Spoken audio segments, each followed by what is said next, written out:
why your hair look like a hot mess. Well, you got no hair. Got it. This time we're gonna talk about Marvel Rivals, because last time we did not get a chance to talk about Marvel Rivals. All right, take it away. Marvel Rivals. Oh, let me introduce it first. If you haven't heard about Marvel Rivals, right? It's a Marvel game that's essentially like a hero shooter, except the heroes all have their essential powers. Like you can play with Spider-Man, he can swing around, throw his spider webs and stuff like that. You play on teams, and the teams have different objectives. Kind of like Overwatch objectives, except you're playing with Marvel characters, heroes and villains. Now there's an overall storyline. I'm not exactly sure about what the storyline is. Do you know what the storyline's supposed to be?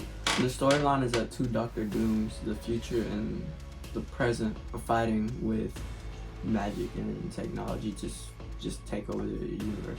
Galactica has gotten her own team. Galactica is the daughter of Galactus. She has gotten her own team to oppose the two Doctor Dooms. Is that correct?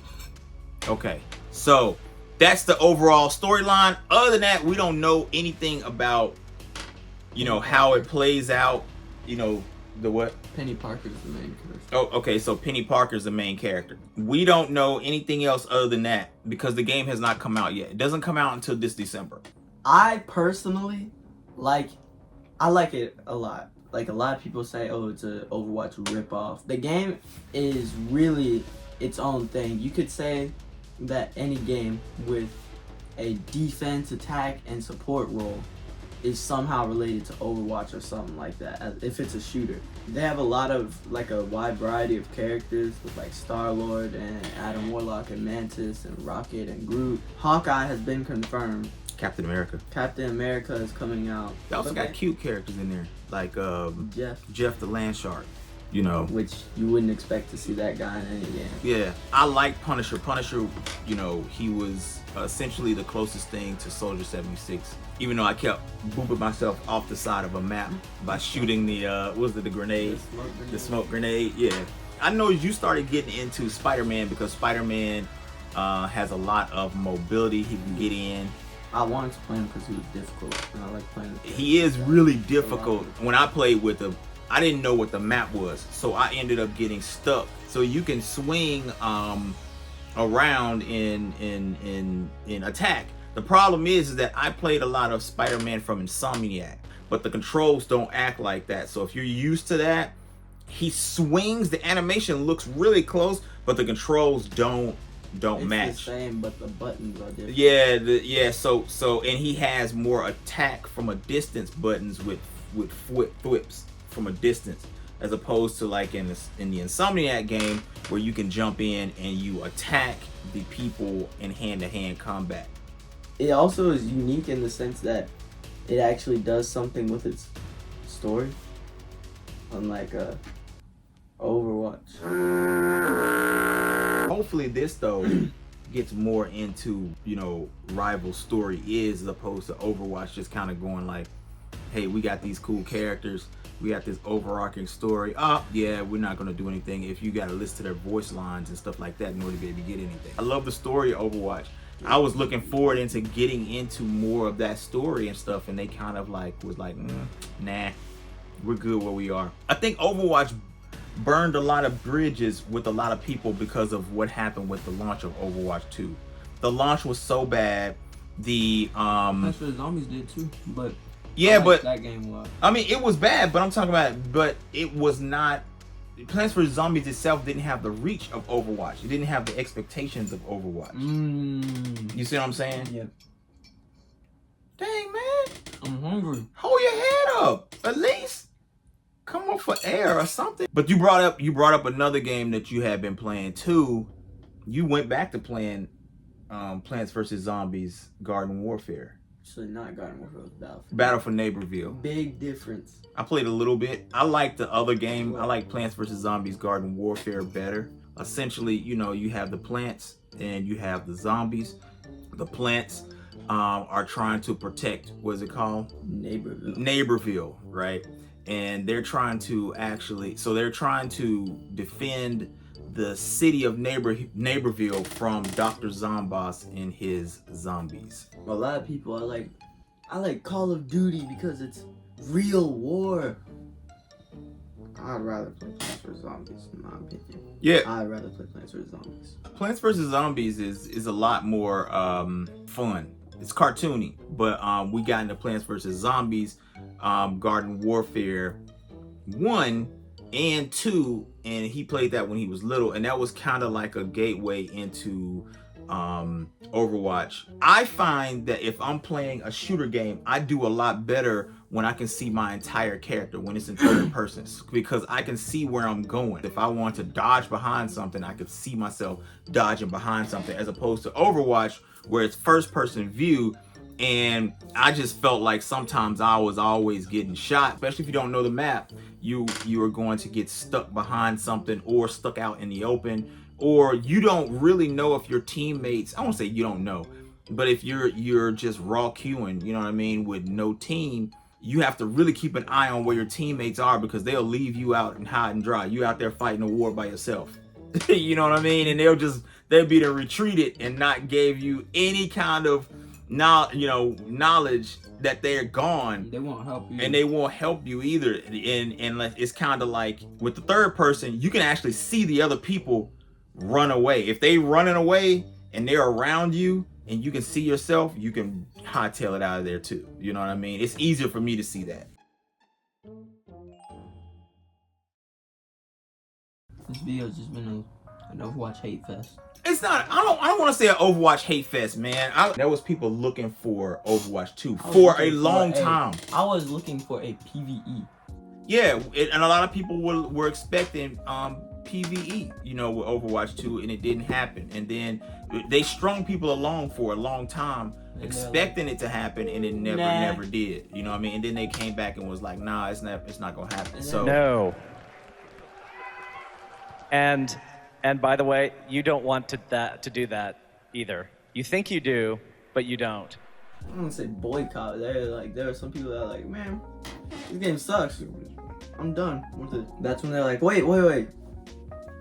We'll give you guys 3 parts of a giant story and never update it again. Yeah, it's they promised to update it actually, and then they didn't update it, so it kind of just took our money. That will be a study in how to take the goodwill of people and just kind of shove it, just flush it down the toilet. First time. You can see that they're leaving the story too, because a lot of the characters that have been introduced recently do not pertain really to the story outside of maybe Mauga. Everyone is looking forward to Marvel Rivals because everyone's saying they're going to drop Overwatch. Sit up so you're not so blurry, man. You blurry. Look. Not blurry. You just got your thank y'all on camera. Hopefully it does do something to where Overwatch is like, okay, we got to change our business or practices or something. I think it's going to do something. It's going to definitely have an effect on the Overwatch player base. We'll see. It hadn't come out yet. December 6th. We'll see what happens. Let's put a note in this one, man. We'll come back after, maybe the first of the year and the future. Take a look at and see where Marvel Rivals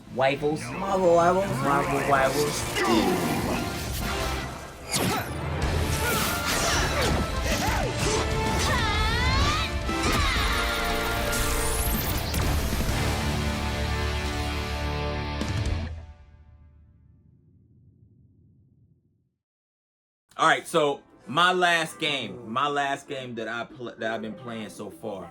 I've been playing the whole SNK. I want to say SNK. Capcom versus across the board.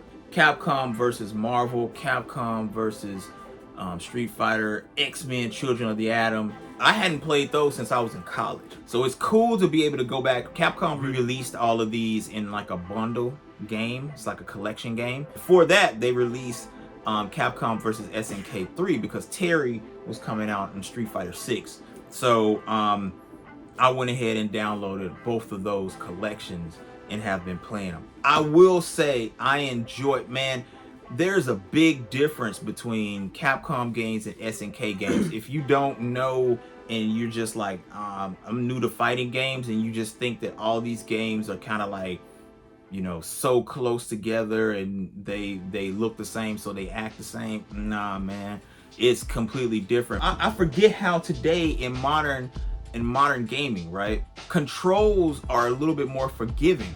Do quarter circle forward, you kind of mess up the input just a little bit, or you're a little late on the input. The game kind of helps you out and it interprets it as a fireball anyway, right?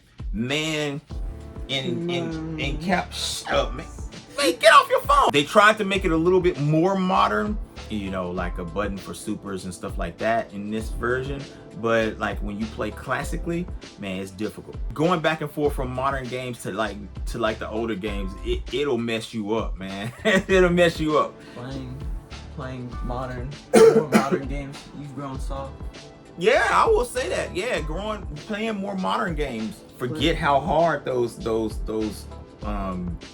other games were, man. Especially the SNK. Okay, I will say, out of all of them that I play, SNK's the hardest. the SNK one is the hardest, and it's also the least fun. I will say that. Just because the controls are really, really stiff, the animation is not as it's not as fluid, and some of the boss characters on there, some of the SNK boss characters are just like Gonids. Gonids is a character that you come across. He's not a real boss, but he is, like, if you start doing really, really good, he'll come in and as like a mid boss, he'll come in and start throwing like these typhoons that go into the air, and you cannot block. You can block him, but he just over and over just throws them and he chips you out. That's all he does. He does that and he chips you out. Stuff like that is I forget exactly how arcadey that feels, because you know, in the arcade system, it was like they wanted you to plunk in quarters. That's how they got paid. Overall, the gameplay, the system mechanics are not there to if you learn the system mechanics on each one of those games, you should be able to play each one of those games fairly, as opposed to, like, you know, back in the day when you were playing these SNK games or these Capcom Versus series games, and they just wanted you to plug, man. X-Men Children of Atom. I forgot how playing against Magneto at the end was like. This dude, it was hard. Like, he just floated in the air. He was the only character that was gonna float in the air, just stay in the right corner and just throw down. Just sit there looking at him like, just throwing and gain meter. Just gain meter. I forgot about that. They took that playstyle and gave it to Storm. After that, and it started getting more competitive. People started playing the game to play against each other, as opposed to playing the arcades. Storm could just fly in the air and she could gain meter and then come down and do her combination into her super, and that's one character out. It's been fun going back and revisiting all of those games. Even the Punisher game, man. No. The Punisher beat 'em up game. I don't know what he's saying right there. Oh, hey, man. How's it going? You're supposed to take me with you. Janet came in. By Dunkin' today, everyone. Hey, if we could get a sponsorship by Dunkin', that would. Look at this. Even though I think they messed up yours. You still got. Oh, daggone, 5 sugars. But all right. So that's it for this episode. Pretty short, pretty sweet, I think. Don't forget to like our videos, tell some folks about the videos, check us out, check our store out. We have our own comic books, line of graphic novels and things like that, at our graphic novels and stuff at ToshigawaUniverse.com. Jetta Tales of the Toshigawa. And Shinobi Ninja Princess, the continuing stories of Shinobi Ninja Princess. Our next graphic novel is up there as well. Bam, check it out. And if you want to support the show, patreon.com/Mall Productions. And that goes to our show. It goes to us going to conventions as well, and it helps us to be able to get more equipment, art supplies in Dunkin'. All right. So, all right. See you guys later. Peace. Say goodbye. Bye.